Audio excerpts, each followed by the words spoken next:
Have you been diagnosed with depression and struggle with sadness? Maybe you're scared of being criticized. Loss of interest, aches and pain. I'm always thinking something terrible. Ask your doctor about Effexor XR. Ask your doctor about Cymbalta. Talk to your doctor about So Zoloft. talk to your healthcare Get with professional. your doctor Talk with today. your doctor. Tell your doctor. Contact your doctor immediately. Talk with your doctor.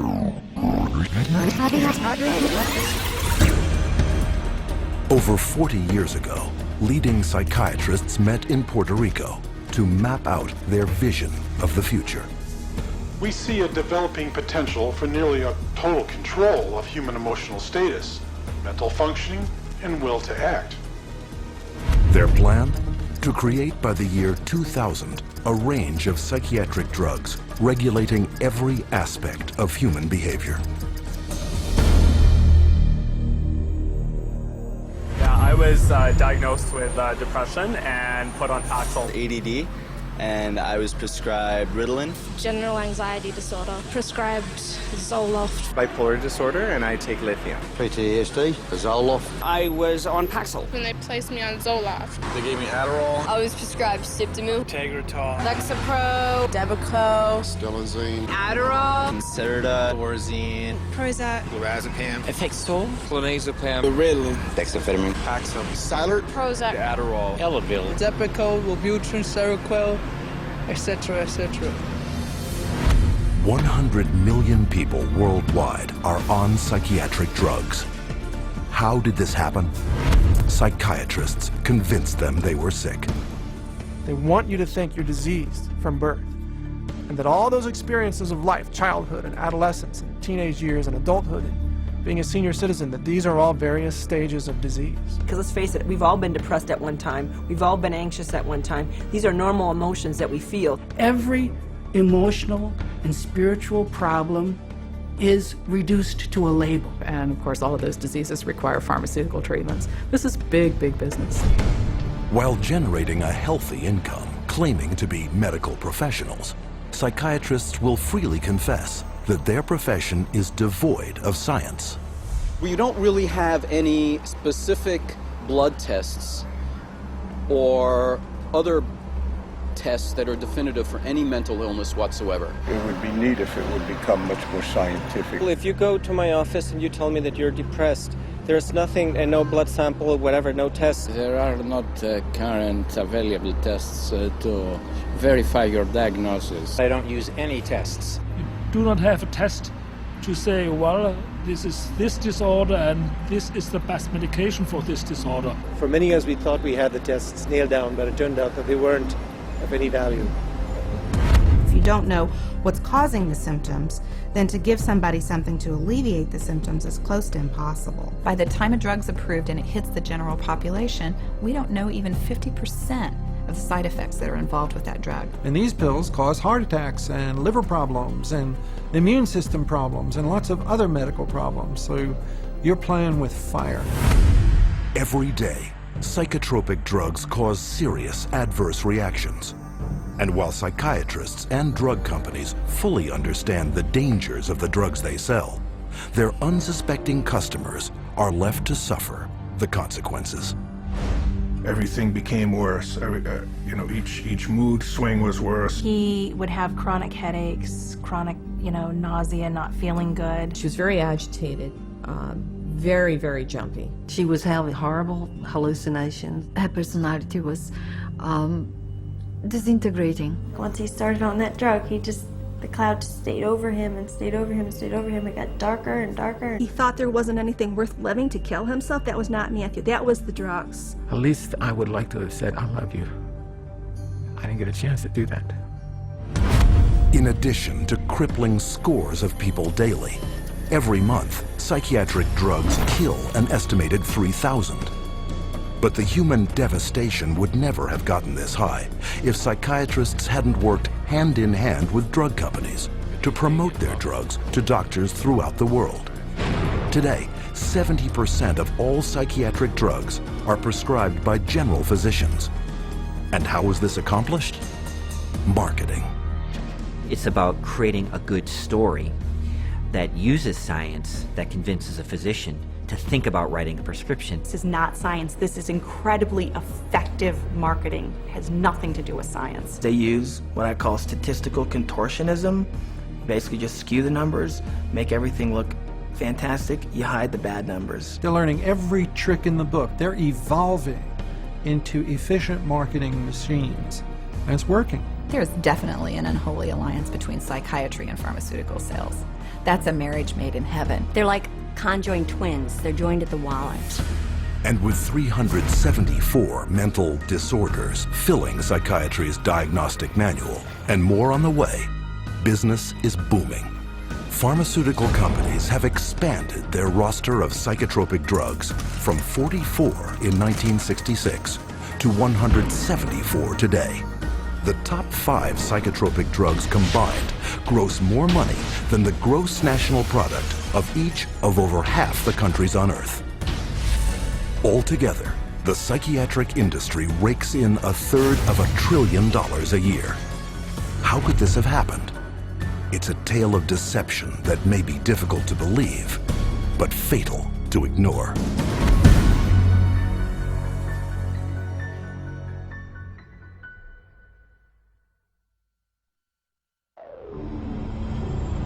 We took him to a psychiatrist, and within a matter of minutes, yeah, she's ADHD, and here's your drug. Went on the Medicaid, and 5 minutes later, he was on Zyprexa. He saw the psychiatrist and prescribed the medicine for 20 minutes.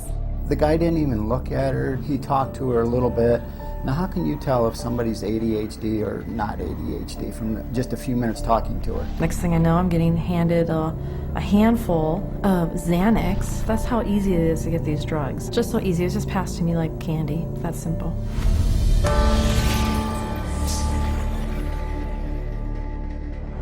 If a person were to walk in off the street, sit down with a psychiatrist, the chances of him being prescribed a drug before he were to leave the office, I would have to put it at 100%. Psychiatrists prescribe drugs. They might have different ways of diagnosing, they might have different ways of interacting with a patient, but it's rare to find a psychiatrist that uses no drugs. The psychiatrists today are, in quotes, admitting they can't cure these mental illnesses, and they're therefore going to manage your illness by using a drug. 50 years ago, a person who was going through a divorce would have relied on family, friends, clergy, and even the family doctor to a certain extent for conversation to work through the issue. They certainly wouldn't have been medicated. That was before the era of psychotropic drugs. Psychiatrists, occupying the lowest rung of the medical profession, worked almost exclusively in mental institutions. With no cures, there was little chance they would ever be respected by the public and their peers as real doctors. Psychiatrists had for years been on the fringe of medicine.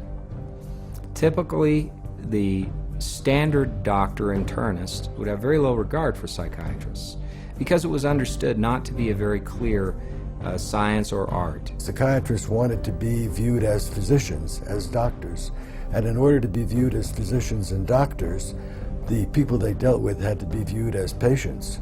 And if doctors dealt with diseases, then their patients had to be diseased. Psychiatrists had a wonderful opportunity, they felt, to become respected in the eyes of their peers.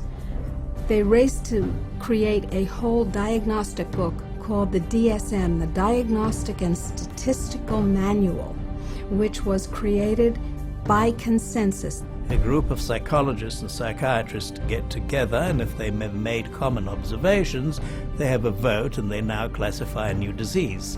And they give it a number and it graduates into the DSM classification. And it's a dangerous book. It's a book that has many disorders that could apply to any one of us, because the disorders are not real medical diseases. And it's things that apply to nearly all of us at times. Are you afraid of meeting new people? Are you afraid to speak in front of a large crowd of people? Does it make you nervous to go and to talk to your boss about a complaint? You can invent a mental disorder based on a checklist of symptoms, and that is exactly how the Diagnostic and Statistical Manual, the billing Bible for psychiatry, works. Since the DSM's first edition in 1952, the number of diagnoses has steadily grown. From a slender 130-page booklet listing 106 so-called mental disorders, the DSM has bloated to a voluminous 886 pages. It is only through the use of this book that psychiatrists can diagnose, drug, and bill for services. In fact, the psychiatric industry currently uses the DSM to collect over $72 billion in private and government insurance money.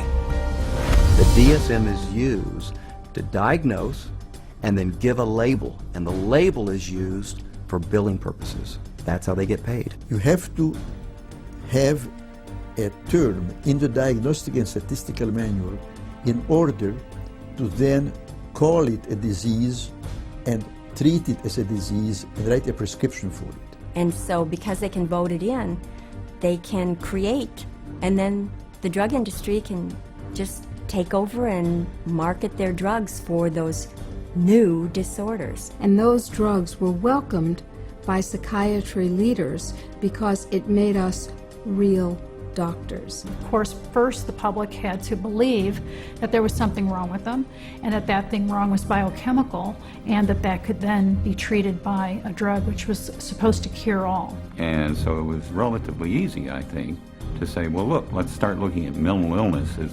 fundamentally a matter of chemical imbalance in the brain. Chemical imbalance is a term that's used as a marketing ploy, as opposed to anything that there's scientific evidence to support. Nobody has yet measured, demonstrated, or created a test to show that somebody has a chemical imbalance in their brain.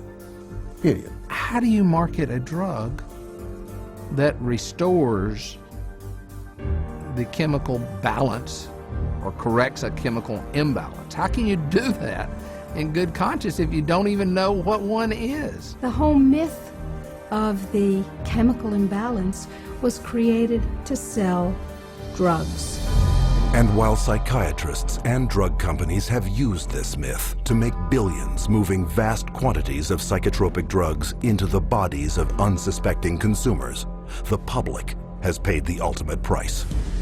An estimated half of all Americans who commit suicide are on psychotropic drugs. Annually, psychotropic drugs are estimated to kill more than 2.5 times more people than are killed by homicide. And who is entrusted with protecting the public against these dangerous psychotropic drugs? In the United States, it is the Food and Drug Administration, FDA, whose psychiatric drug advisory panels are dominated by psychiatrists who shuttle between the drug industry, academia, private practice, and government, the so-called revolving door. The revolving door at FDA is one of the primary reasons why the system that we have works so poorly.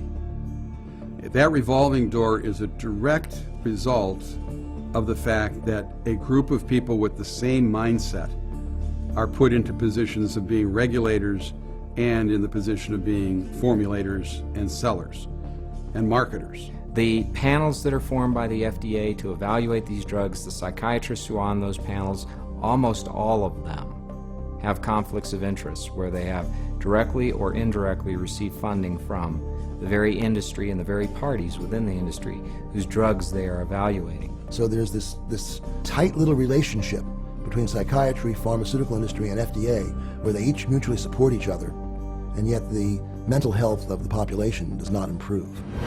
Take, for example, the FDA drug evaluation panel that approved the antidepressant Paxil. Every psychiatrist on that panel has financial ties to the pharmaceutical industry. And these conflicts of interest have been rampant enough to prompt congressional investigation.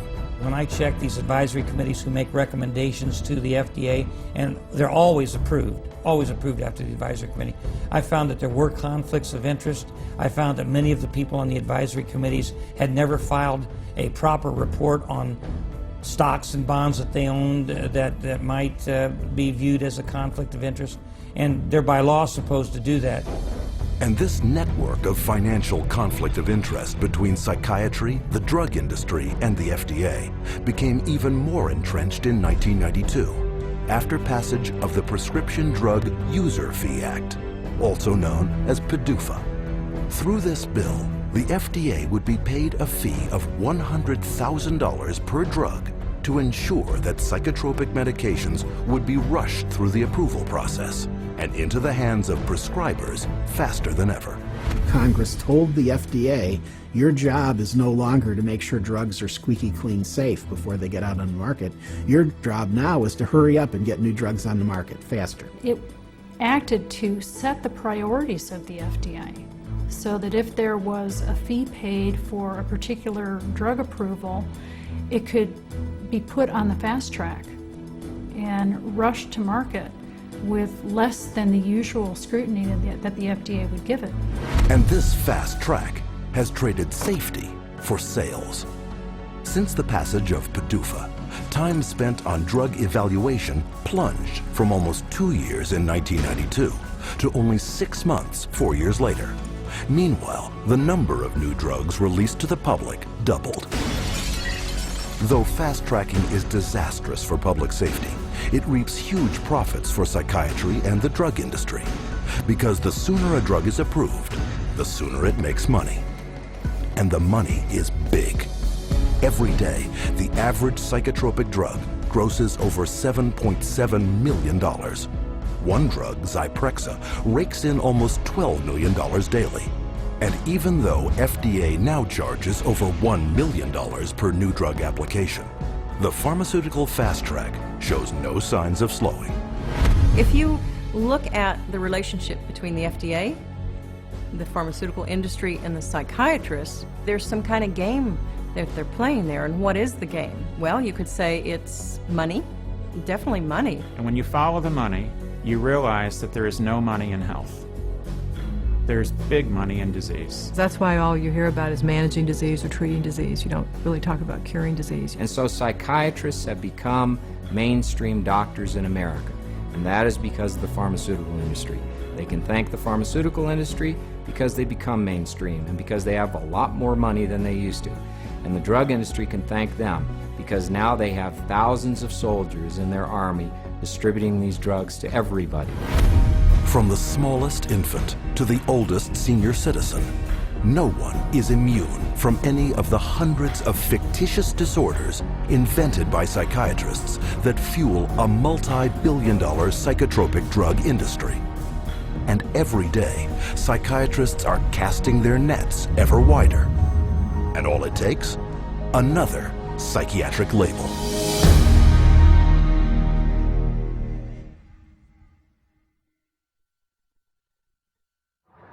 How many people do you know who have been diagnosed with a mental disorder? One. With a mental disorder? 2. I'm sure a couple. I know a few. About 3 or 4 personally. Probably 4. Half a dozen? I'll say about 9. At least a dozen. I'll bet I could count 15. 20 that I personally know. My oldest son is diagnosed. My mother was diagnosed. Kid from my childhood. My friend and ex-boyfriend. Just my grandfather and cousins. A friend of mine, friends. A sister, my neighbors. 2 friends, a girlfriend. A niece, 1 friend. My mother. All my friends, everybody I know.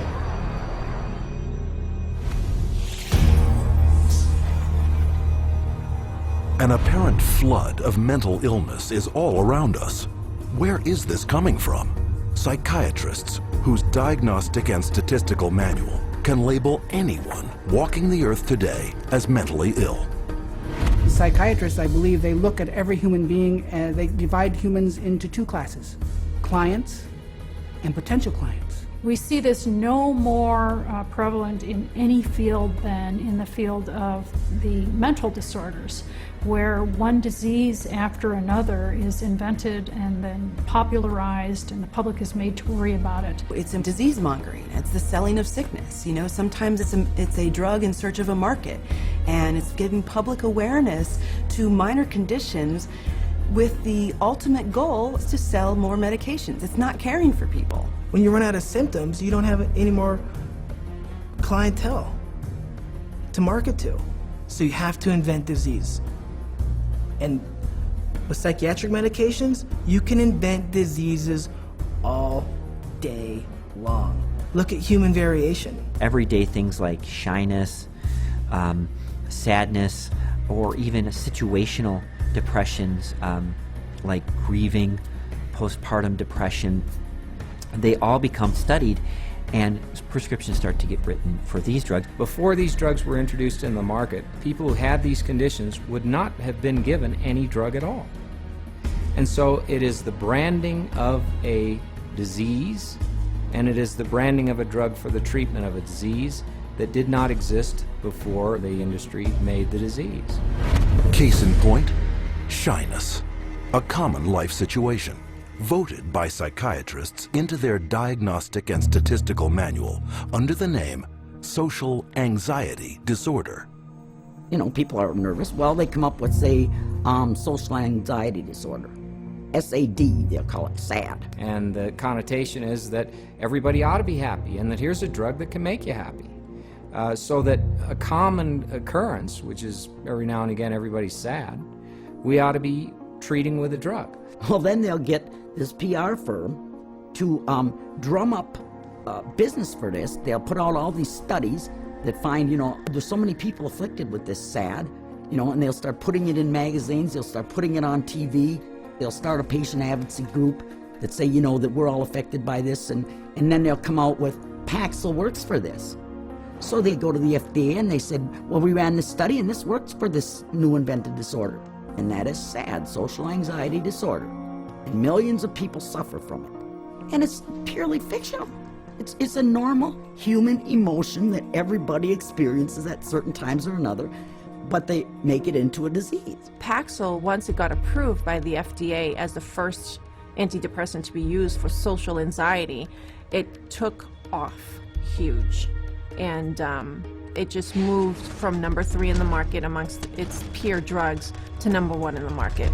Social anxiety disorder is just one of many made-up psychiatric disorders fueling the boom in psychotropic drug prescription. Psychiatrists work to promote what the latest disease is going to be. These days, bipolar is getting that same type of promotion. Everybody's being educated about their bipolar illness, when in fact, we know having emotional ups and downs is distinctly human. Now bipolar is thrown around like water. You've got bipolar, I have bipolar. If I'm up today, I'm manic.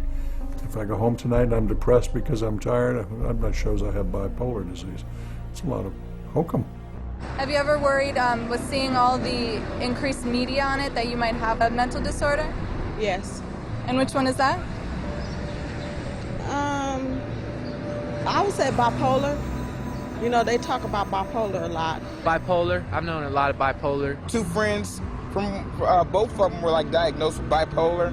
My neighbor, she was bipolar. I was diagnosed with bipolar. My mother had bipolar. He was actually bipolar. Schizophrenic bipolar. Bipolar and obsessive compulsive. Bipolar and ADHD. Bipolar disorder. Bipolar, yeah. Bipolar situation. Bipolar. Bipolar. Bipolar. Bipolar. Bipolar. There are 3 personality disorders, and then the most recent is bipolar. And that's just been in the past year. Spearheading the popularizing of bipolar disorder, especially in children, is psychiatrist Dr. Joseph Biederman, a paid speaker, advisor, and researcher for 25 different drug companies. In 1996, the drug companies funneled all this money to this Dr. Biederman. He's well known. He's the one that came up and said that there's bipolar disorder in little kids. This was unheard of. There was no bipolar disorder in any kids. He came up with the study and published the articles out all over the world, and other doctors followed his lead that bipolar is in little kids. Due to the constant promotion by Dr. Biederman and his colleagues, there has been a 4,000% increase of the diagnosis of bipolar in children since 1994, while the number of antipsychotics prescribed to them has leaped 5-fold to an estimated 2.5 million prescriptions. In 2008, Dr. Biederman was exposed by a Senate investigation for failing to report $1.6 million in personal income from pharmaceutical companies. But the damage had been done. Because of the bipolar fad created by Dr. Biederman, antipsychotics, some of the most powerful psychotropic drugs being prescribed, are psychiatry's drug of choice. The top 3 best-selling antipsychotics together gross $25,000 every minute. And no matter how big the psychotropic drug industry gets, psychiatrists are hard at work providing the diagnoses to make it even bigger. Let's say this is the pie right here of a certain class of medications, and this is a pretty profitable pie and everybody wants a piece of that pie. But what would happen if we made that pie even bigger? And how you make the pie even bigger is by expanding the uses for those drugs. They've already got a drug that's approved on the shelf. They can just pull it off the shelf, rename it, repackage it, and say, look, we've got a new drug for a new illness. When Prozac's patent ran out, that Eli Lilly had to look for a new source of profits. So all they did was change the name of the drug from Prozac to Serafem, change the color of the pill from green to pink, and marketed it for PMDD, which is newly introduced into this book. What it tells us is that if you can come up with a label, a diagnostic label for a drug, then you can sell it like hotcakes. It's a business model, and it's $1 billion business model, and it works, and it's going to keep continuing. Today, anyone may unknowingly be taking a psychiatric drug, renamed, repackaged, and prescribed for non-psychiatric purposes. Zyban, prescribed as a cure for smoking, is actually the antidepressant Wellbutrin. Cymbalta, a psychiatric drug for depression and anxiety, is now being marketed as Yentrive for urinary incontinence. Psychiatric researchers are testing psychotropic drugs on such wildly varying conditions as obesity, alcoholism, gambling, hot flashes, herpes, nausea, itching, shivering, and excessive hair pulling. It is a pill for every ill, and practically no one is being told how dangerous psychiatric drugs are. As a chemist, I'm making these drugs. They're proving deadly in our labs, and they're proving deadly in other labs. Dangerous, ineffective, causing the exact same thing they're supposed to treat. How are they selling them? For anyone who's given a label of a psychotic illness, drugs seem to be the automatic choice of treatments as night follows day. That's all psychiatry does. It's dominated by psychopharmacologists who do nothing but manage symptoms by dispensing pills. That's it. And they don't work. But the fact that they don't work works to the advantage of the drug companies and the psychiatrists, which means that you're not cured, which means that you're a patient for life, you're a customer, you're a client for life. And the worse your health gets, the more drugs you need. It's a great deal for them. We should all be up in arms about the way we're being treated by psychiatry today. This is a very dangerous industry that has gone so far overboard in inventing fictitious diseases and drugging our children and our population that I consider it to be engaged in crimes against humanity. With over $80 billion a year in psychiatric drug money at stake, it is impossible to escape the saturation of psychiatric disease-mongering in today's society. But behind the marketing lurks a secret psychiatry's customers would be shocked to learn. How are these drugs tested? And are they safe?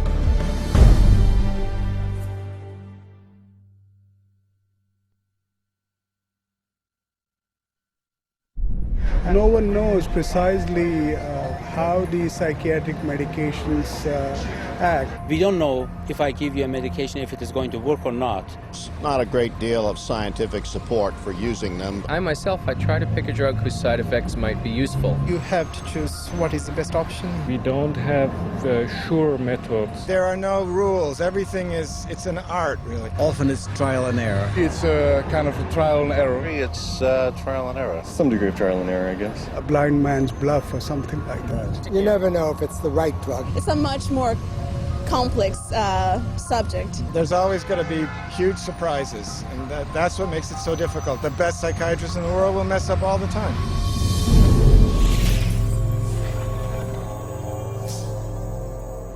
The American public is being treated as a mass medical experiment. We are all being treated like guinea pigs by the pharmaceutical companies, the psychiatric industry, and the FDA. They are basically testing drugs on large parts of the population without really knowing what the results are going to be. It's a very dire situation that we're facing. We're talking about people's health and in many situations people's lives. These are very serious issues.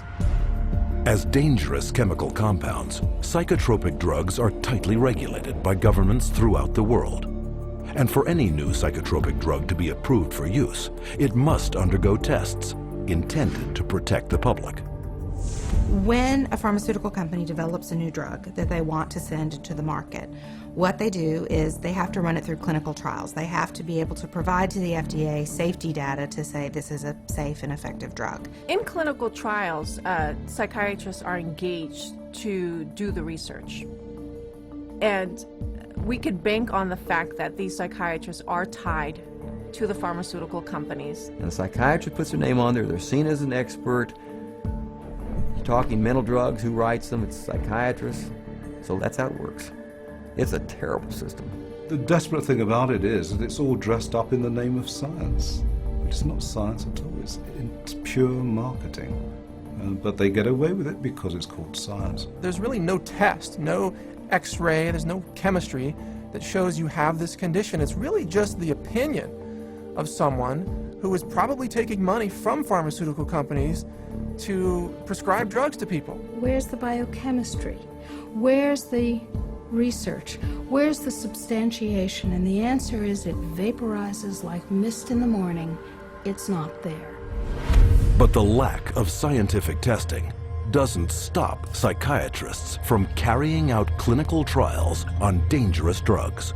Clinical trials are supposed to consist of 4 phases of precise scientific drug testing, the first 3 of which must be submitted to governments for regulatory approval. In phase 1, the drug is checked for toxicity. In phase 2, tests are done to see how the drug reacts in the human body. If it clears this hurdle, then a phase 3 trial is carried out. But with no lab tests verifying or measuring any mental disorder, and with big money at stake, psychiatric drug research is highly subjective and rife with manipulation. There are many, many, many places where you can tweak the study just a little bit with the study design or with the way you gather the data or the way the data are reported. And there's so many different ways you could bias a study. I've seen what they did to the data in these trials. There's no question that they manipulated the data. For example, let's say they had 100 people to start with. 40% drop out. 30% have a positive response. 30% have no response. They then say that they have a 50% response rate, when in fact, most of us would say it's a 30% response rate because only 30 out of the original 100 really responded. And so you can see that that's a little bit of a manipulation of the research data. When they design drug studies, they're only looking at the one thing they want to see. And they don't report all the other things that are happening. Case in point, the antidepressant Cymbalta. Lilly, I believe, in February of 2004, did a clinical trial study. The people in this clinical trial did not have symptoms of depression. And in that clinical trial, there were 11 attempted suicides and 4 suicides completed. One of which was Tracy Johnson, 19-year-old college girl. She did not have any symptoms of depression, and yet this drug pushed her to commit suicide by hanging herself. That shoots the theory down that they say that, people get suicidal because of the, underlying illness that people kill themselves, that these weren't suicidal people to begin with. These weren't depressed at all. These were healthy people. A slew of media coverage followed, but psychiatrists on the FDA Drug Evaluation Panel chose to ignore the death and went on to approve Cymbalta the following August. One of the reasons why we have underestimated the potential of some psychiatric antidepressant drugs to actually trigger a suicidal kind of behavior in people is because the people who designed the research study didn't include in the research questionnaire this suicidal behavior. And then you can report that we had 0 incidents of this type of behavior among our subjects. And then the response is trumpeted as if there's something magical about it, when in fact what's happened is a whole statistical tap dance routine that violates good science. However, on the basis of that kind of phony trial, the drug can be marketed. Keep in mind that when a drug is tested in the clinical trials, it's only a very short period of time. The final phase of testing can be anywhere from 5 to 6 weeks. The longest of those studies was 8 weeks. The shortest was 4 weeks. So these are not long-term studies. I think most physicians and most people taking the drugs assume they're long-term, 1 year, 2 years, 3 year studies. They're not. They're very, very short studies. I find it pretty outrageous that we can base a multi-billion-dollar industry on a few 6 or 8 week clinical trials where antidepressant medications beat a sugar pill by a few percentage points. It is on the basis of biased research such as this that psychotropics with potentially fatal side effects are routinely approved by FDA panels for a lifetime of use. And how can this happen? Because drugs are big money, and FDA panels are dominated by those who benefit by approving them. The FDA panels that evaluate these drugs are largely psychiatrists. All of a sudden you discover there are 20 different pharmaceutical companies paying them, either grants or honorary or some other way. They're getting paid by the pharmaceutical industry. If you have a psychiatrist who works at the FDA, he could also be being paid by industry. He might sit on industry panels or discussions or get paid to be a speaker. What I found in working with physicians at the FDA was that they could have dual positions. They could sit on an industry board. They could be influenced by industry. If you've got 10 FDA scientists or 10 committee members, it's just a matter of 6 saying yes, the drug is safe, 4 saying no. And in almost every single case, those 6 saying that the drug is safe and effective always have pharmaceutical ties. They're getting paid, they're getting funded somehow or another. Have you been diagnosed with depression and struggle with sadness, trouble sleeping, anxiety, or low energy? Ask your doctor about Effexor XR. With Phase 3 approval a foregone conclusion, the marketing blitz begins. But while psychiatrists have already begun promoting and prescribing these drugs throughout the world, there's one more phase yet to be carried out. Phase 4. What Phase 4 clinical trials are is when they've actually gotten the drug approved and then they get it into the general population, so that we finally find out what it does when it hits ethnic populations, women, children. Then we see who dies, who has seizures, who has deformed children, who has epilepsy, who has diseases downstream, whose heart stops. The public is the clinical trial. That's where we find out the problems with these drugs. This is an experimental stage, and it's so much so that one consumer protection group has advised patients that they refuse a prescription for any drug that hasn't already been on the market for 7 years. So if you're taking a drug that's only been out for a year or 2 or 3, you are a guinea pig. And the experimentation doesn't end here. Additional psychiatric drug trials take advantage of the invented disorders in psychiatry's Diagnostic and Statistical Manual to rake in even more profits by targeting the most innocent of all. If they test their drugs on children, then they get a 6-month extension on their exclusivity period or patent period. This psychiatric drug research center in Texas uses advertisements to lure in child volunteers. And once inside, they're further enticed with the simplest of tricks. This is where they're going to be playing. We have Game Boys, we have Xbox, we have 5 TVs. They come in here and they help themselves to crackers, cookies, free candy, free crackers. Everything is paid for. You don't pay for anything. But these perks are just bait to coax children into ingesting powerful psychiatric drugs known to cause suicide and violence in their own age group. These are drugs that would cost maybe several $100s a month in a pharmacy. They actually are getting them free in research. We love children, and we just love children because they're our future. By conducting those tests on children, they get a financial incentive that's worth over $1 billion. Those are the facts. You make of them what you will. With this kind of money at stake, psychotropic drug experimentation on children is rampant, with 323 studies either completed or in the works, including a 2003 trial that tested children on an antidepressant treating premenstrual dysphoric disorder. Those drugs, which are barely more effective than placebos, often have huge side effects, which are dangerous and even deadly to people. Families don't know the risk. If they actually were aware of the risk and believed it, no one would take that risk. The psychiatrist would never, she didn't say one word to me about what was going to be the effects of the drugs. No side effects listed, no, well, let's sit down, we have to talk about this. At that point in time, he said, well, this doesn't have that type of reaction on any children, you know, that it's very safe. If he had told me then what I know now about it, I never would have taken it. She said, oh, Beth must have been on Paxil. That's the only way she would kill herself.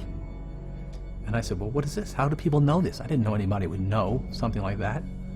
And we went on the internet, and all of a sudden you find out this it's not uncommon. But it's not uncommon for people to become psychotic on these drugs. We're entitled to know the truth before we give a mind-altering drug to our children, our wife, our mother, our father, ourselves. We don't really know what they're doing. That's what scares me. It's all made up theory. There are no facts about what these drugs really do. And if someone said, well, we don't know what this is going to do to you, good or bad, would you take that medication? Now that is not the practice of medicine. That's the practice of marketing. And this practice of marketing is taking lives. And the poor patient doesn't even know it. But in the testing and marketing of psychotropic drugs, money trumps safety. The top 10 most prescribed psychotropic drugs gross over $26.5 billion annually, more than double the amount of new money put into circulation every year by the United States Mint. But to make this kind of money, psychiatrists first have to convince the most crucial market segment of all, those with the power of prescription.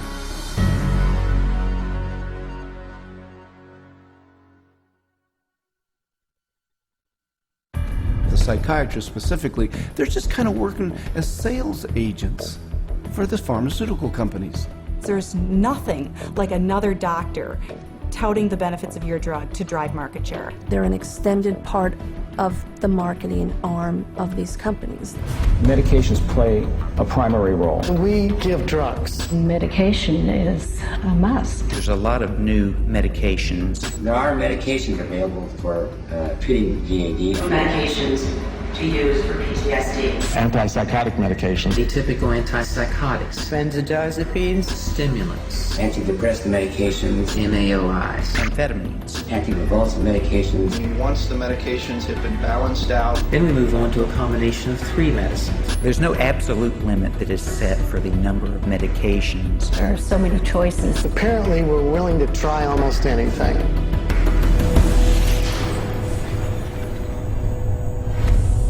Psychiatric drugs can't be sold without a prescription, so pharmaceutical companies hire psychiatrists to promote psychiatric drugs to their fellow prescribers.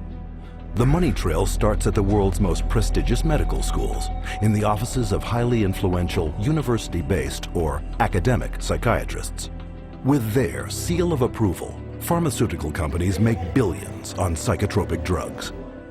There are a lot of academic psychiatrists especially who have ties to 10 or 15 or 20 different pharmaceutical companies, and so they're making a very large amount of money. Whether they're professors or whether they work at big, medical institutions, those drug companies will make sure that they've got them on the payroll somehow. They'll have this person feed this information to their other peers, but it's all being motivated through monies being funded by pharmaceutical companies. About 40% of the early stage marketing dollars for pharmaceutical companies go straight to these thought leaders, psychiatrists.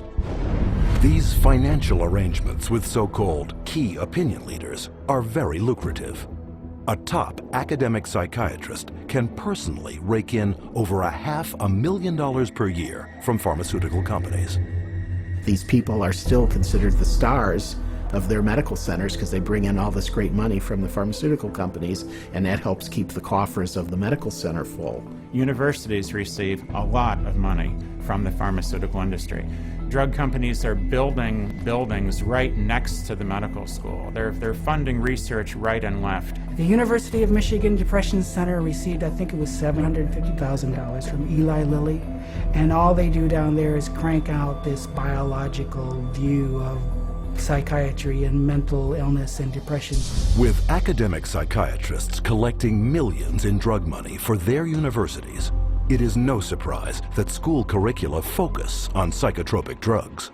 Training programs in psychiatry, the majority of them now are drugs first. You know, you're really a psychopharmacologist in a way when you come out of a psych residency training program. Even when I went to medical school, psychiatrists did talk to patients.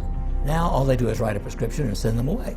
A psychiatrist is trained for one purpose, to administer psychiatric drugs. Academic psychiatrists don't just indoctrinate future prescribers. They also heavily promote these drugs to their peers. First, by creating clinical trial studies, passed off as unbiased research that push both an invented psychiatric disorder and the drug to manage it. These studies are planted in professional journals to be read by their colleagues and quoted in the media. But what readers don't know is that an estimated 50% of the time, these psychiatrists never took part in the studies. One of the most unethical practices we're aware of is ghostwriting of journal articles, where somebody at the pharmaceutical company will write the paper and the academic physician will put his name on it and get it published in a major journal when he maybe changed 3 or 4 words in the whole article, and the article was basically written as a marketing tool by the drug company, and yet this academic puts his name on it as if he's the author. He has had no part in the study, and also he probably hasn't even read the study results, but he is prepared to receive $10,000, $20,000 to put his name at the front of the research, which gives it added authority. Ghostwriting is so common that even the psychiatrist running the FDA department evaluating psychiatric drug safety has attached his name to ghostwritten articles. The average physician picks that up and reads it. He believes it. And it's not a mystery that he would believe it. It seems reasonable that it's in black and white, it's in a good journal, it's in the New England Journal of Medicine, it must be true. These journals are often sent free to psychiatrists and doctors under the guise of legitimate medical research. And why are they free? Because pharmaceutical drug ads reap huge revenues for their publishers. So if you go through a medical journal, you'll see page after page of advertising for bipolar disorder and treatment of using medications, or advertisings for depression and treatment of using medications, schizophrenia. So it's really everywhere. I remember just a couple of years ago, the first time I opened the journal from the American Psychological Association called the APA Monitor, and there was a multi-page ad, high gloss, very expensive, for Concerta, which is time-release Ritalin. I resigned from the American Psychological Association. I wasn't going to be part of this whatsoever. It's very hard when your major source of income is advertising and advertising placement to write an article that's negative about a particular drug and expect that company to continue to buy ads in your medical journal. So that's a major issue. But psychiatric key opinion leaders aren't satisfied with filling medical journals with ghost-written articles. They also spread the gospel of psychotropic drugs at conferences in continuing medical education, or CME. Physicians and nurse practitioners and physician's assistants are mandated to take a certain amount of continuing education credits every year. Well, 70% of all continuing medical education is now funded by the pharmaceutical industry. That seminar is going to be taught by a professional who is employed by the pharmaceutical company. The very nature of where someone is giving you your support means you are biased to that person's side. Many physicians and many psychiatrists who attend medical conferences don't know that when they go to that conference meeting that's about antidepressants, antipsychotics, and it's generally an academic psychiatrist who's speaking, they don't realize that person's probably making about $10,000 for that 1 hour speech. But you don't have to be an academic psychiatrist to get a piece of the pie. Psychiatrists who heavily prescribe psychotropic drugs are generously rewarded by pharmaceutical sales representatives for drumming up local business. Psychiatrists, especially high prescribers, are targeted and gifted extensively by the industry. Now that gifting is where you need to get specific. That was not unusual during our marketing conversations to say, well, what's our top drug writer? You know, who's the doctor that's prescribing the most of this drug? Well, you know, let's send them to the Kentucky Derby. We offered trips on some occasions to come out and hear a 2-hour talk, but it happened to be on a nice island in Hawaii.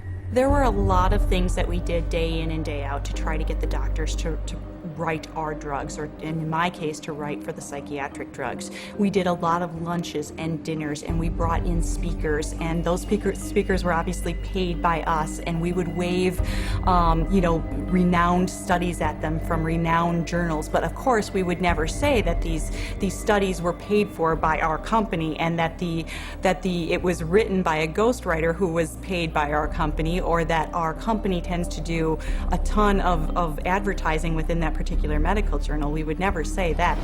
With over 300 million psychiatric drug prescriptions written every year, high prescribing psychiatrists are richly rewarded for opening up new markets. They receive up to 25% more pharmaceutical money than any other medical specialty, an average in one state of more than $45,000 per top psychiatrist per year.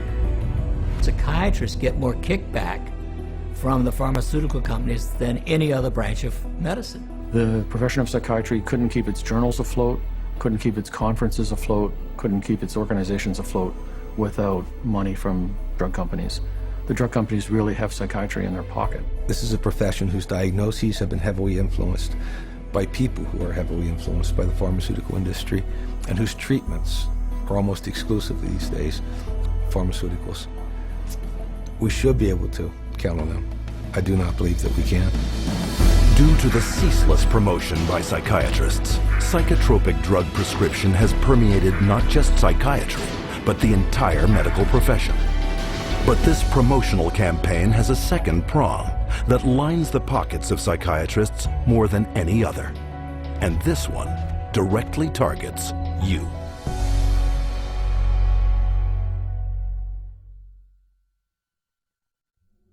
Abilify helps control symptoms of bipolar mania. Ask your doctor about Effexor XR.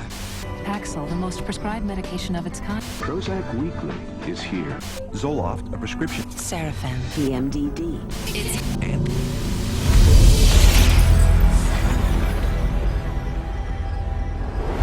Psychiatrists and drug companies don't hype psychiatric drugs only to fellow prescribers. They also pitch them straight to the end user, you, counting on you to walk into their offices and demand a prescription. The direct-to-consumer advertising is instilling the notion in every human being that something is mentally wrong, something needs correction. That drives people to see a psychiatrist to help to mitigate this by dispensing the medication, by dispensing a drug that they have had pushed on them on countless television ads, countless magazine ads, and countless print ads that say, hey, there's something wrong with you, go get help for it. Nowhere is this explosion of direct-to-consumer advertising more obvious than on television. It wasn't always this way. Until recently, advertising psychiatric drugs on TV was severely restricted. But in 1997, the FDA was persuaded to relax their rules on advertising in the media, in direct violation of Article 10 of an international treaty signed at the United Nations. Every 5 minutes there's a new drug ad. And this is not by accident, this is cold, canny, scientific design. The ads are fundamentally of two types. One type of ad is a effort to try to get the patient to take the drug company's drug. Abilify helps control symptoms of bipolar mania and reduce... But then the second kind of direct-to-consumer advertising is the you're sick and you didn't know it advertising. You could be suffering from generalized anxiety disorder. Because they want to create sales, so what they're going to do is tell people, do you have these symptoms? Do you have this disease? Do you have this particular condition? But they hit it so hard on television that people say, ask your doctor, ask your doctor. Every commercial is a referral to the doctor. See, they're working for each other. Ask your doctor about Cymbalta. Depression hurts. Cymbalta can help. I can go to my doctor and say, here are my symptoms, and walk out with the prescription I want. I can ask for a drug by name, and most of the time I'll be given the drug. So basically I'm my own doctor. The industry defends what it's doing by saying this is some kind of public health education campaign. And I'm sorry, I think if you go to an advertising agency, you're advertising. From the start, advertising psychiatric drugs on television has been phenomenally successful. In just the first 3 years, sales of psychiatric drugs skyrocketed by 250%. With grosses now hitting record levels, the drug industry is spending $2.9 billion a year in TV advertising alone.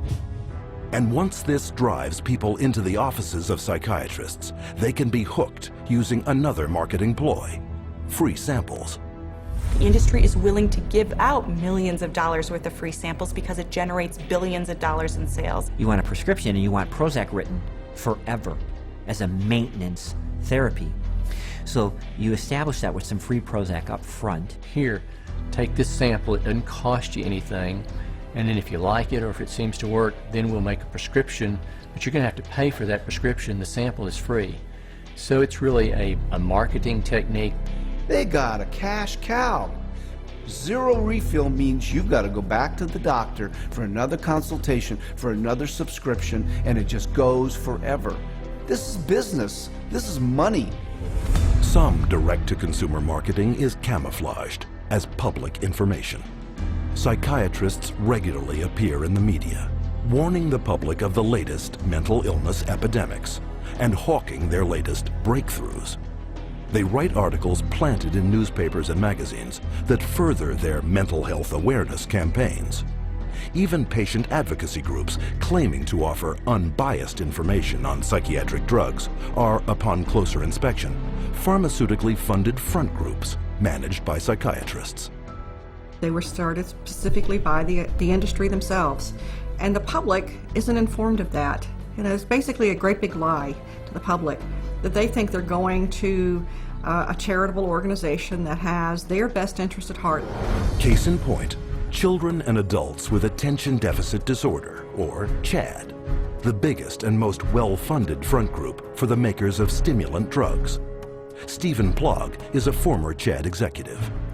When I became the CHAD coordinator for Las Vegas, they gave me a manual, and in it said, we want to provide unbiased information to help and support people who have ADD.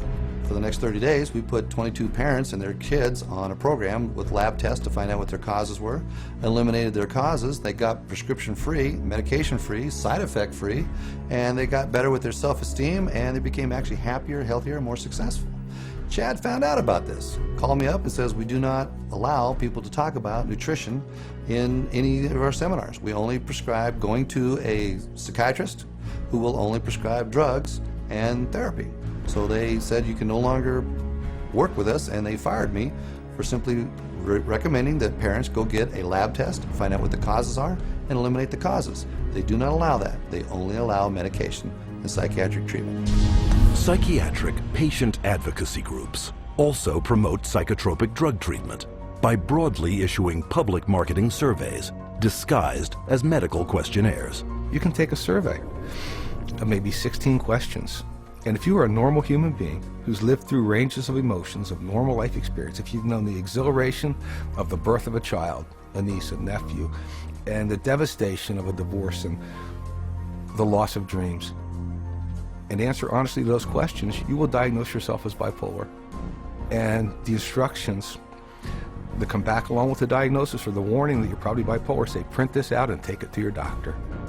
And how simple is it for anyone to go online, answer typical life questions, and be given a psychiatric disorder? Here are some randomly chosen volunteers, people of all ages leading normal lives. Do you feel sad, blue, unhappy, or down in the dumps? Sometimes. I've had periods of great optimism and other periods of equally great pessimism. Yeah, that happens a little bit. I get tired for no reason. Sometimes. My life is pretty full. No, not really. For no apparent reason, I sometimes have been very angry or hostile. It's hard for me to concentrate on reading. I am restless and can't keep still. My heart beats faster than usual. I have trouble sleeping, shortness of breath. Gained weight. Trembling hands. I have an idea that most of these are going to be sometimes. Everyone has. As in everybody? Somewhat. Somewhat true. Just a little. Oh yeah, yeah. Alright, my score totaled 42. Bipolar disorder, moderate to severe symptoms. Wow. The answer reflects on the presence of depressive symptoms. Currently suffering from an anxiety disorder. I may be suffering from bipolar 1. Minimal to mild depression. An obsessive compulsive disorder. Guess that means I'm a psycho. Guess I'll go to a psych. Try to see if I could work it out, get some meds or something. All told, 50% of these everyday people were assigned a psychiatric diagnosis and instructed to get treatment. By this measure, half of the U.S. population, some 150 million Americans, could be classified as mentally ill. Now you have a direct line of consumers just walking in with a little pre-survey that says that they potentially can have bipolar, ADHD, stress, anxiety, any of those categories, and they just need to take this assessment tool and say, okay, that basically that is what you have, and here's your drug. And psychiatrists are now clamoring to make such assessment tools mandatory. Take Teen Screen. Under the guise of a suicide prevention program, mental health tests are administered in the schools to diagnose and drug children. Children such as Chelsea Rhodes, who left for school one morning an average teenager and returned home with a psychiatric diagnosis. The Rhodes family in Indiana, their young girl went to school one day, and all of a sudden they told her they were taking her into her room, and they move her into her room and give her the 10-minute teen screen test. And shortly after taking the test, she's pulled aside in the hallway and she's told she has two problems, basically, two mental problems. One, obsessive compulsive disorder, and social anxiety disorder. Her parents were stunned, dumbfounded. They didn't know that Teen Screen was going to screen their child. They had not been asked permission. People at school had told her that she was mentally ill with these two conditions based off of a computer test that took her 10 minutes to answer. One of the questions was worded if Chelsea went out a lot. She answered no. We'd ask her why she answered that way. She said, because Mom, you and Dad don't allow us to go out on school nights. I have to be home to do my homework and take care of our household chores. The other question was, do you ever feel nervous or anxious when you're in front of a group of your friends or peers? Chelsea answered yes. She explained to us that because when she has to stand up in front of a group of people and give a book report in one of her classes, she's very nervous. You know, I'm 43 years old and I'm nervous in front of every one of you today, but that doesn't make me mentally ill. I absolutely believe that the survey for Teen Screen was intentionally structured to flag as many children as possible as having a possible mental health problem. And who created Teen Screen and wrote its survey? Dr. David Schaffer, a psychiatrist with extensive ties to the pharmaceutical industry. Schaffer's questionnaire is anything but scientific. In a study he himself conducted, Schaffer admitted that 84% of all students were falsely flagged as suicidal. But what was not admitted is how traumatic the consequences can be. Alea Gleason was only 11 years old when she took a screening test at her middle school in Texas. It was 7th grade, and they had all the girls go into the cafeteria because they said that a lot of girls have depression, so they was working on some depression screen. Next thing I know, there's those middle schools tell my husband now that CPS is there at the school taking Alea because she's suicidal. I'm like, suicide? I'm not trying to kill myself. I love myself. I've always loved myself. So I don't know if she was even at the school or they'd already taken her away. When they took Alea, my girls and I, we didn't sleep for about a good 3 days. For the first 3 days, because my house was empty without her. And they was making me sign papers talking about if you don't take these medicines, you can't see your parents. So they was telling me, you know, if you take your medicine, you can see your parents. My daughter was on 22 different types of medication that this one psychiatrist gave her. They drugged me up so bad that they said they had to drag me. And I used to wonder how I got to my room. When I saw for myself what they were giving her and how much and how often, I just thought, they're gonna kill this child. And the parents were helpless. Then after a while, that's when I was just like, I'm not about to take no more medicine until I call my parents. And then that's when they was like, okay, well, we're gonna give it to you anyways. They restrained me and shot me up. I was in 4 points. They laid me out on my stomach and my feet like this and tied me up. One day, they must have put her in about 12 restraints in one day. They said I was restrained about 70 or 80 times. After a couple of months, they was like, you know, your parents don't want to see you. They don't want to talk to you or anything. So I was really hurt. We tried everything. Nobody know. We didn't know what hospital. We didn't even know where they taking her. After 2 weeks, you're supposed to hear, or you're supposed to be able to see your child. They didn't give me that. I didn't see Alea till 6 months later. But I was a good child. I didn't deserve for that. And it messed up a lot of things.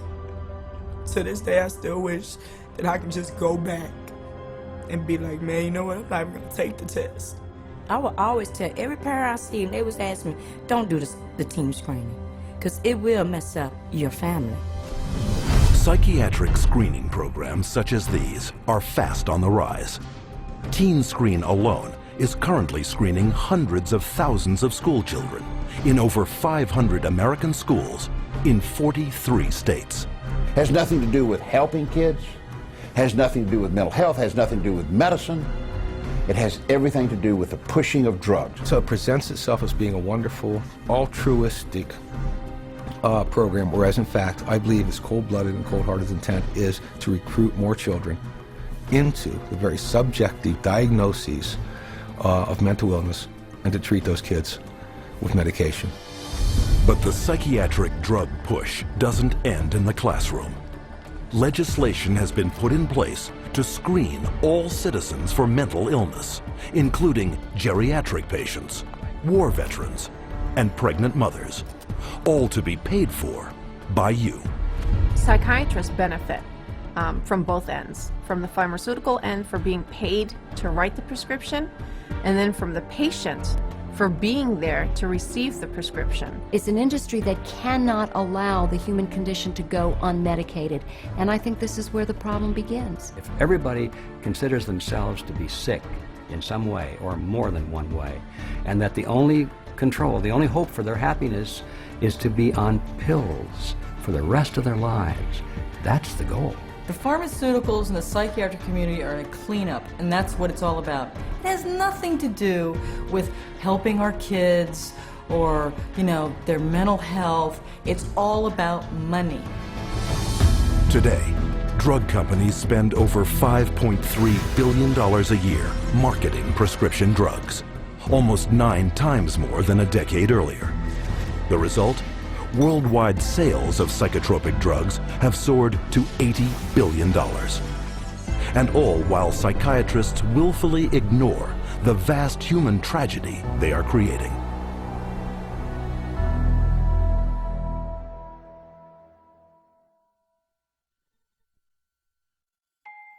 I'm 10 years old, and I'm going to read, I think, the side effects of a drug called Daytriana. The drug Adderall. Luvox. Cymbalta. Gyudon. Lexapro. Namenda. I have a question. Where do I find the side effects? How do I read it if it's too small? Just a bunch of letters squished together. I can't read this. This is the side effects of the drug. Side effects. Stroke. Gastra. What the heck? Speech disorder. Eye disorders, vision blurred. Dry mouth. Nervous. Tremor. Dizziness, delirium, and coma. Tardive dyskinesia. They experience worsening of their depression. Aggressive reaction. Paranoid reaction. Psychosis. Serious cardiovascular events. Other serious heart problems. Heart failure. What? Suicide. suicidal thoughts, suicidal thinking and behavior. Increases the risk of suicide. An increased risk of death, sudden death. These guys must be kidding. Wow. This is gross. Seeing this on a warning label, does anybody have any clue what they're putting their kids into? This isn't good.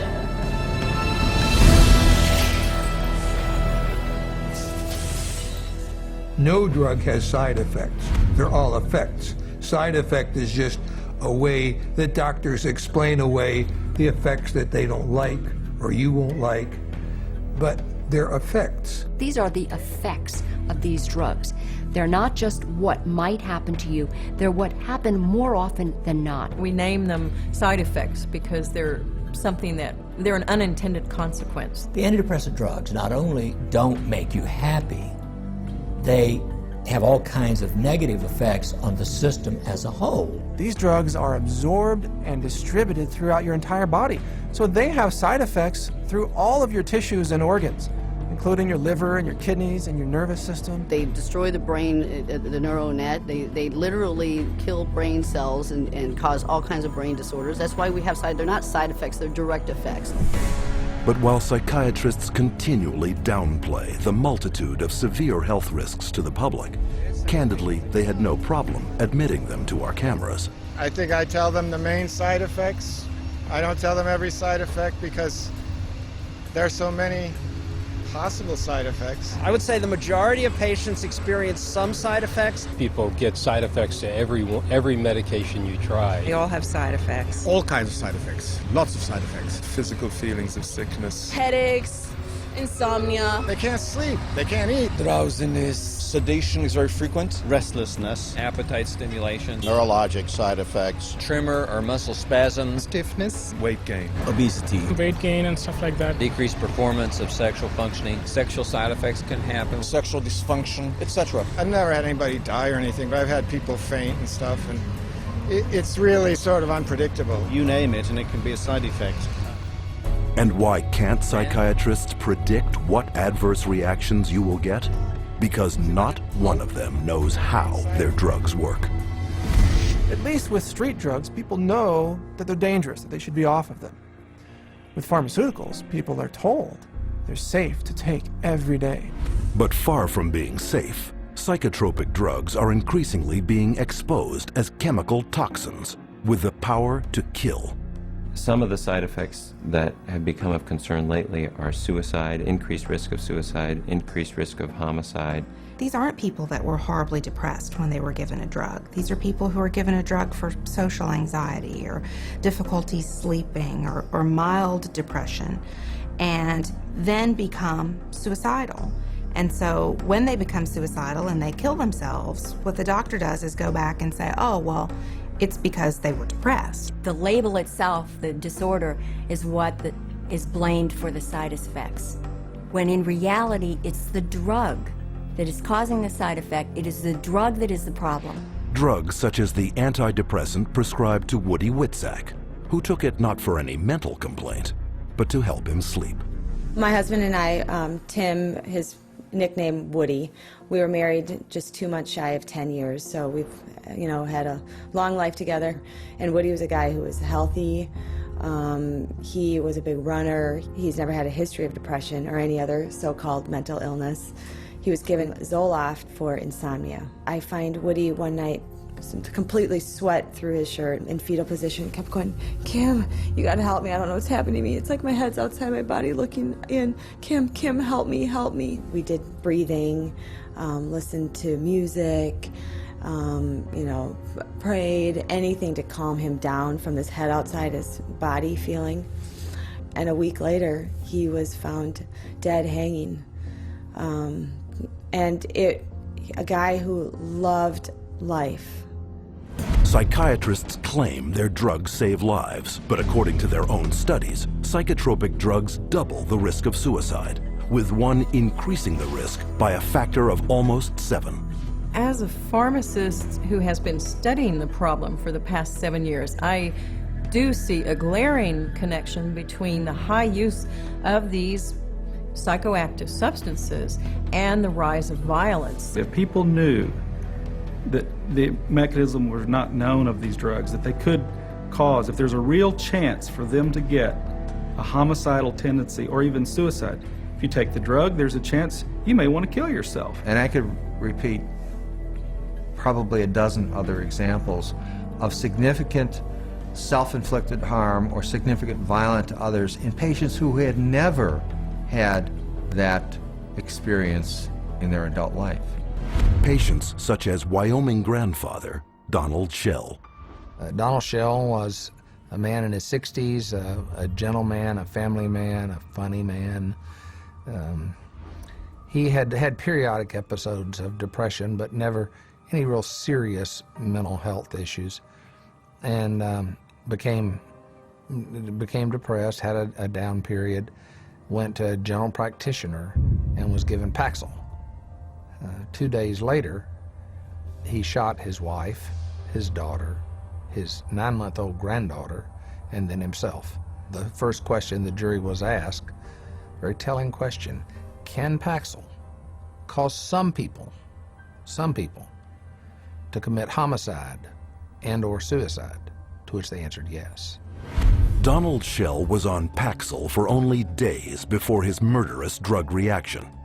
But long-term use of psychotropics has also proven to create a lifetime of damage, an unwelcome fact ignored by psychiatrists. In the long run, the side effects may actually be worse than the original condition. I don't think the average patient has any idea that the long-term use of this drug is now associated with very serious diseases, with diabetes, with kidney failure, with tardive dyskinesia, a movement disorder that's very serious and permanent and irreversible. You can be affected by these drugs in any part of your body, your brain, your heart, your kidneys. That's why people die early very often, because they are prescribed things, and the long-term effects are, in some cases, the death of the individual.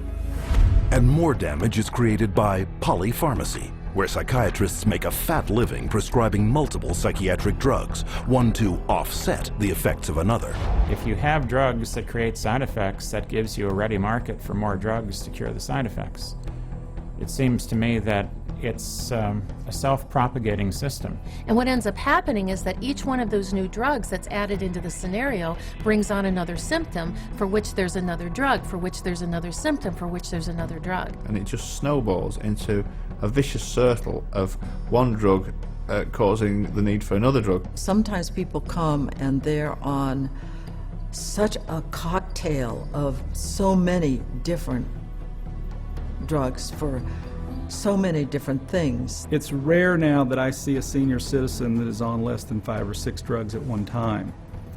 Some 12, 15. One will lead to the next, and they're all toxic. This is how the game is played. And as psychiatrists spread their lucrative game of psychotropic drugging further and further into society, children have become the latest and most tragic of casualties. Rebecca Riley, 2.5 years old, they diagnosed her with bipolar disorder and ADHD. They had her on an antipsychotic, they had her on a heart drug, they say, for ADHD, and they had her on an anti-seizure. And then one other one for side effects. 4 drugs at 2.5 years old. She can't even zip up her own pants. She's like a little rag doll. The school nurse, 2 teachers, the principal, the social worker, all said they never seen any behavior in this little 4-year-old girl that would warrant these kind of medications, and all specifically called this doctor and said, please take her off these. She died at a little over 4 years old. This little girl that didn't have a chance, and the psychiatrist just let her. Instead of standing trial and facing prison time, Rebecca Riley's psychiatrist, Dr. Keiko Kifuji, hasn't even lost her license. One might well ask how psychiatrists get away with it. The answer lies in a legal concept known as standard of care.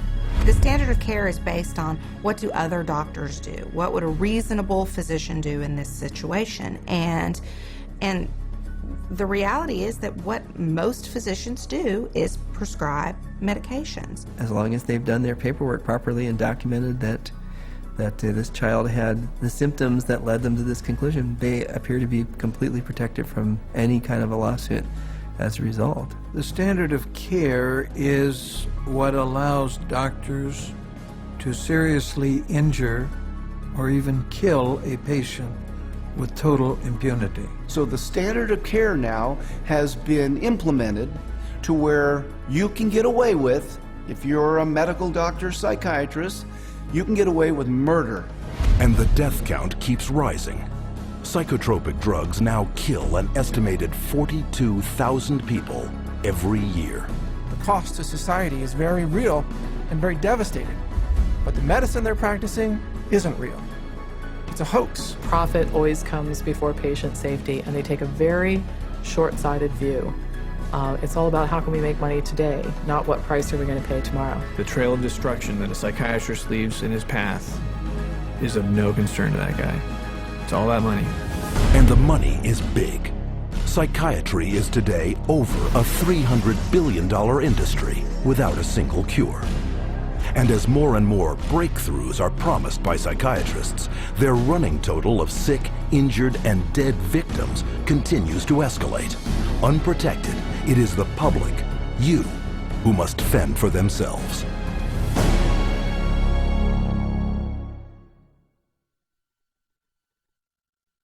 My wife and I are blessed. We have 7 children, and we love them all. They're all our favorites. Each child we have is our favorites.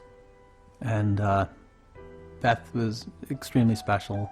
She was kind, generous. She had like a really sweet and caring personality. She had this beautiful smile, like an inviting.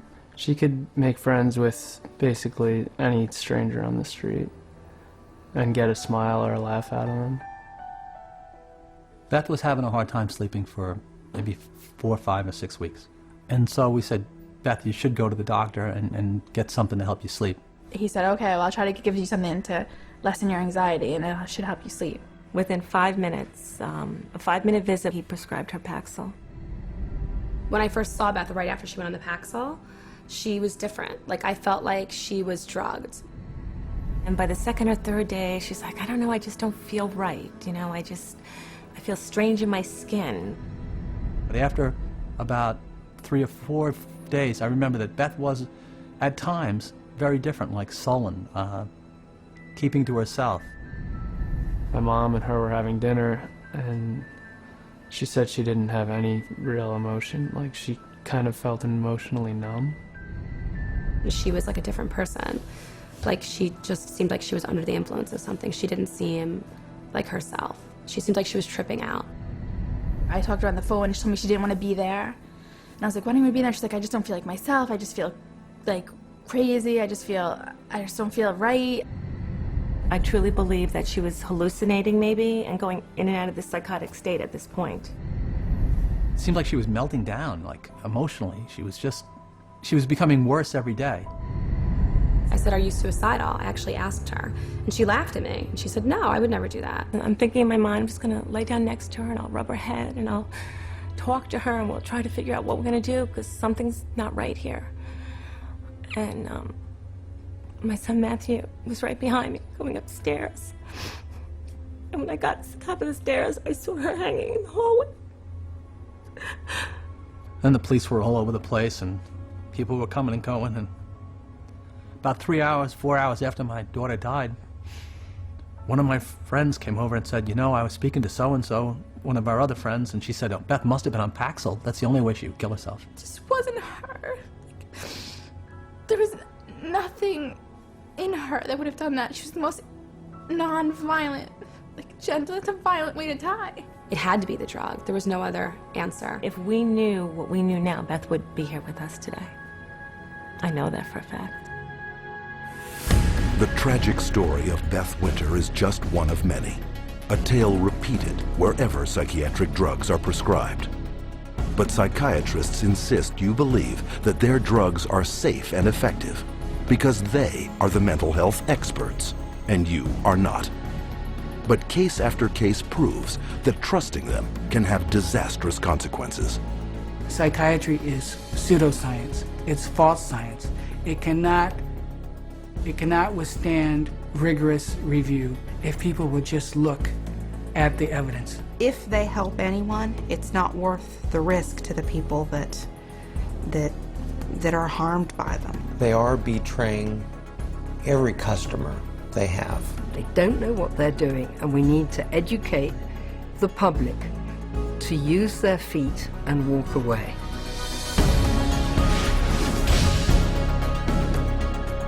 And how can the public become more educated? By exercising a central medical right, little known to the patient, but very familiar to psychiatrists. We want to be able to present the patient with alternatives. And one of the central ideas in ethics is informed consent. The components of informed consent are letting the person know, first of all, what the diagnosis is and what it's based on, so that they can say, this is why we need to treat you. And secondly, what the treatment is. Every patient in the healthcare system has a right to informed consent.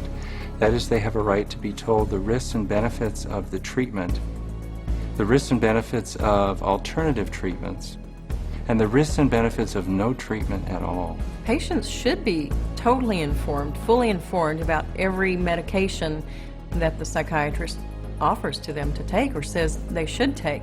And studies confirm that very little full and accurate information about psychiatric drugs is getting through to the public.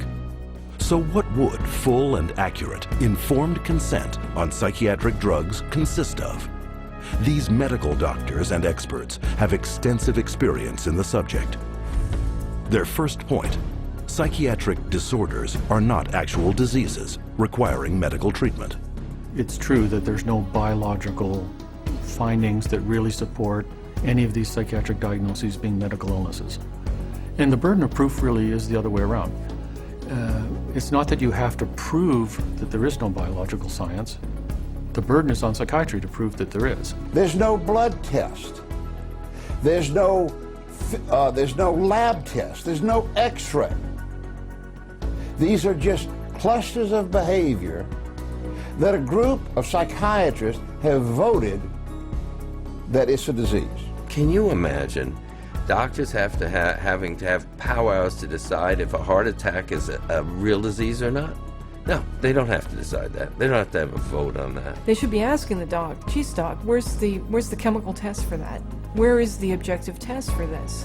And I guarantee you that they'll be told, we don't have a chemical test for that. There is no such thing as a chemical imbalance. And any psychiatrist that you talk to, if you ask him this question, they'll all admit it in private, but they won't admit it in public. It's a scandal. So this is all subjective.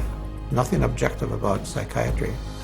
2, there is no scientific proof that psychotropic drugs resolve any mental problems.